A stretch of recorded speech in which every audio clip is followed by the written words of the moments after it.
Shalom, selamat pagi Bapak Ibu Saudara-saudara yang dikasihi oleh Tuhan Yesus Kristus.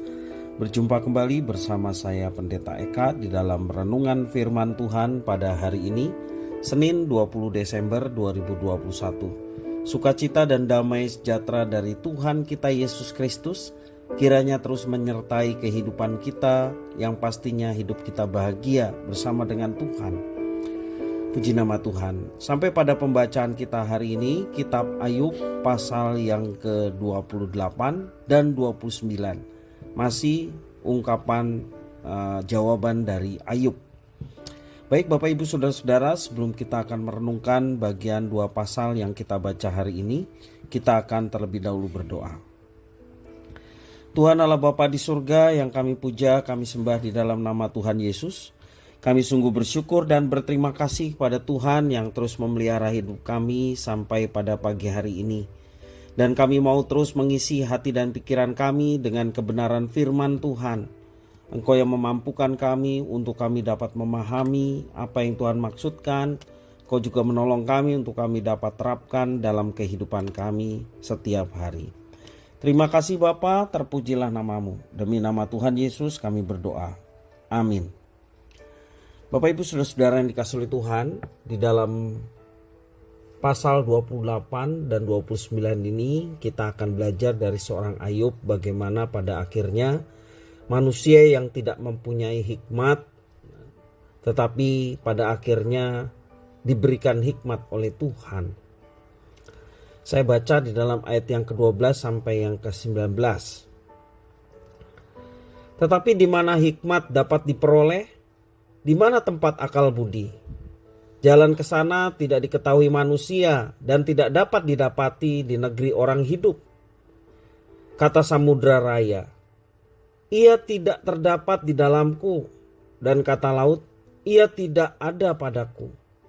Untuk gantinya tidak dapat diberikan emas murni dan harganya tidak dapat ditimbang dengan perak.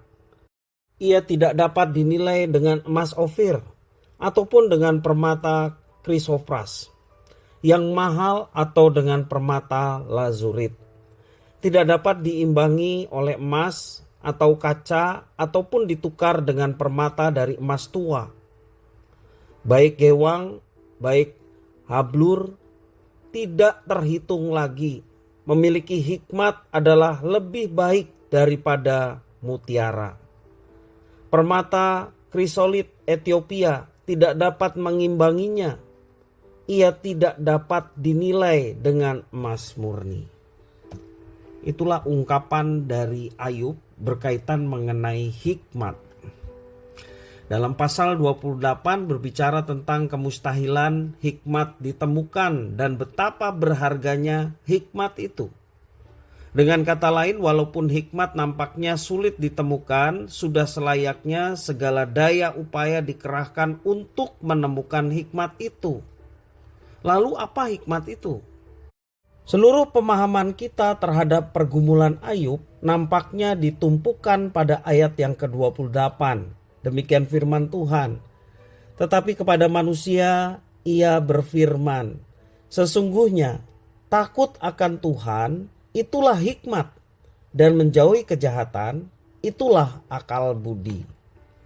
Jadi ini pemahaman pergumulan Ayub dan boleh dinyatakan di dalam ayat 28. Pada akhirnya apa yang kita cari dalam kehidupan kita sesungguhnya? Apa yang menjadi kompas atau yang menggerakkan dalam kehidupan kita setiap hari? Ada orang yang mencari kesuksesan. Ada orang yang mencari kekayaan, harta benda. Ada orang juga yang mencari ketenaran, popularitas.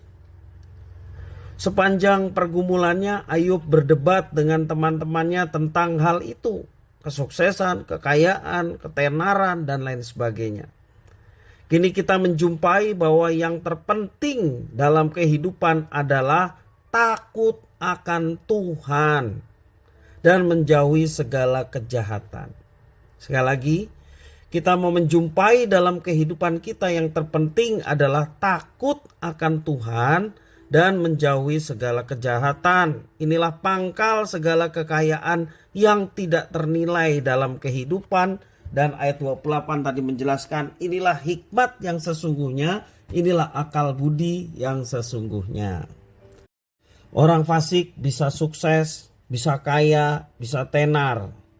Demikian juga orang benar bisa mengalami yang namanya kesuksesan, kekayaan dan ketenaran. Tetapi orang benar juga bisa mengalami kegagalan dalam hidup, tetap miskin dan tidak pernah menjadi siapa-siapa, bukan orang terkemuka, bukan orang penting, orang biasa saja. Artinya itu semua bukanlah ukuran yang bisa dijadikan pegangan. Kita dipanggil untuk tetap menjadi orang benar, karena ukuran kehidupan adalah takut akan Tuhan dan menjauhi kejahatan. Nah, Bapak Ibu saudara-saudara yang dikasihi oleh Tuhan, lanjut pasal 29, Ayub sendiri mengenang masa lalunya yang penuh dengan kesuksesan, kekayaan, ketenaran, dan kehormatan. Tidak ada satupun yang perlu diimpikannya, sebab tidak berkekurangan dalam segala sesuatu yang pernah diimpikan orang. Namun, semua itu telah lenyap sekejap. Dan bagi Ayub hal itu sudah berlalu. Apa yang kita cari dalam hidup ini? Keberhasilan masa muda bisa berlalu dan pencarian seumur hidup pada akhirnya bisa tidak menghasilkan apa-apa. Tetapi pencarian hikmat yang sejati tidak akan menjadi sia-sia. Karena dalam pencarian hikmat kita bertemu dengan Tuhan. Dialah yang menuntun hidup kita, dan dialah yang menjadi petunjuk bahkan sahabat kita dalam menghadapi segala ketidakpastian dalam hidup ini. Kita tidak pernah tahu apa yang ada di hadapan kita, tetapi bersama Tuhan semuanya akan baik-baik saja. Puji nama Tuhan. Jadi Bapak Ibu saudara-saudara yang dikasihi oleh Tuhan, sekali lagi takut akan Tuhan menjadi ukuran bagaimana kita memiliki hikmat. Dan itu yang ditekankan dalam kitab suci dari mulai kitab Kejadian sampai kitab Wahyu. Hidup takut akan Tuhan.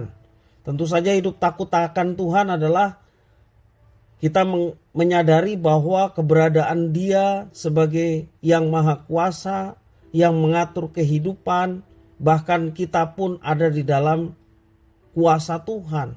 Sementara kita adalah orang biasa, kita adalah ciptaan, bukan siapa-siapa. Sudah selayaknya kita memuji dan menyembah kepada Sang Pencipta yang berkuasa. Sudah selayaknya kita mau hidup dalam ketaatan kepadanya dan menuruti firman-Nya dengan sukacita sebagai bagian hidup yang kita mau jalani setiap hari. Maka dengan demikian kita boleh terus mengalami penyertaan Tuhan, dan percayalah, ketika kita hidup takut akan Tuhan, maka kebaikan itu akan dinyatakan kepada setiap orang yang memiliki prinsip hikmat yang demikian. Seperti Israel mau masuk tanah Kanaan diingatkan untuk senantiasa hidup takut akan Tuhan. Hidup takut akan Tuhan artinya dia memegang segala peraturan dan perintah Tuhan. Dia beribadah kepada Tuhan. Dia melakukan tindakan-tindakan yang menyenangkan hati Tuhan. Di ujung ayat itu mengatakan bahwa apabila Israel melakukan itu, maka kebaikan akan dicurahkan atas mereka. Itu dalam Ulangan pasal yang ke-10 ayat 12 sampai 13. Demikian juga kita umat perjanjian baru. Kita meyakini seperti yang dituliskan oleh Rasul Paulus. Kita tahu sekarang bahwa Allah turut bekerja dalam segala sesuatu untuk mendatangkan kebaikan. Kebaikan bagi siapa? Bagi mereka yang mengasihi. Nah, mereka yang mengasihi artinya mereka yang mau mentaati perintahnya, mereka yang mau mentaati segala apa yang telah ditetapkan Tuhan bagi kita sebagai orang percaya, bukan sebagai beban dalam hidup kita, tetapi sebagai gaya hidup yang kita mau terapkan dalam hidup kita. Maka kita akan mengalami kebaikan dari Tuhan. Jadi Bapak Ibu Saudara-saudara, seperti yang dialami oleh Ayub, mari kita memiliki hikmat yang sejati, yakni hidup takut akan Tuhan.